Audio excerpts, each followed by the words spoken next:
Hi everyone, this is Murtuza. Today I'm here to talk about the most popular case regarding intent to create a legal relationship. The case is about a diverse couple who intend to create a legal relationship. I'm going to analyze the case using an IRC method, which means that I'll be pointing out the issues of the case, rules for the case, application for the case, and the conclusion, that means remedies for the case. The case name is Mr. Merritt versus Mrs. Merritt. Let's talk first about the scenario of the case. They get married in the 1940 and they purchase a whole household with a mortgage loan with a monthly installment basis. The house was first purchased in the name of Mr. Merritt, but after some time, Mrs. Merritt she also started giving a contribution to the house loan. So they made an agreement and transferred the ownership of the house to the both the joints. After some time, unfortunately, Mr. Merritt was attached with another woman and he need to leave his wife, Mrs. Merritt. Mrs. Merritt was full of burden with a mortgage loan, so she asked or requested her husband to make some arrangement for the future.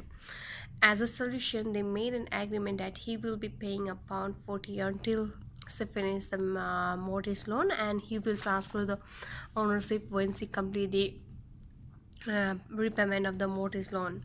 After completing the repayment of the mortgage loan, she asked her husband to transfer the ownership of the house, and at the end he refused to do that. The main issue of the case is that whether she can claim for the Mr. Merritt or not.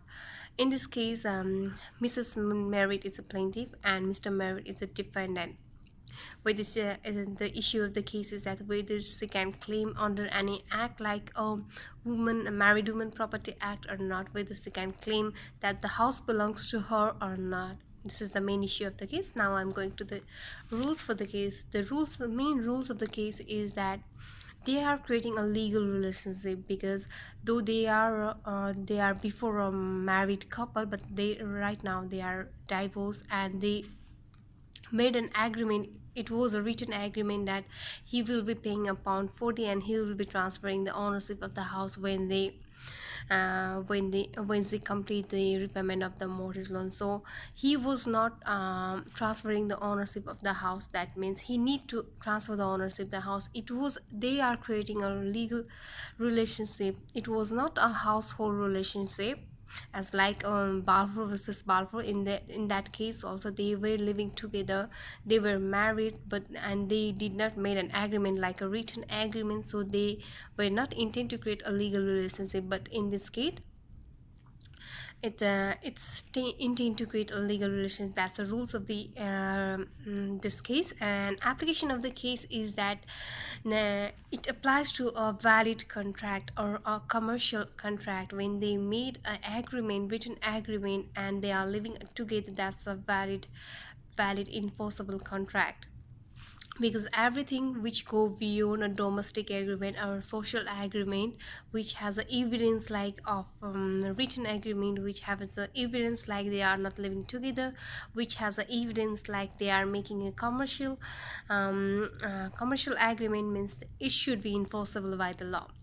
At the conclusion, plaintiff Mrs. Mary C won the case, and the court decided that the house should be fully entirely her, should be in name of her, because they were creating a legal relationship. As I already said that they made an written agreement, which leads to be a commercial agreement, not a social agreement. It wasn't any social or domestic agreement. And I want to conclude this case that if any agreement which goes beyond a social or domestic agreement are enforceable by the law, they will be a commercial agreement, not a social agreement, which do not intend to create a legal relationship. It should be a it will be a legal relationship, and it should be enforceable by the law. That's it.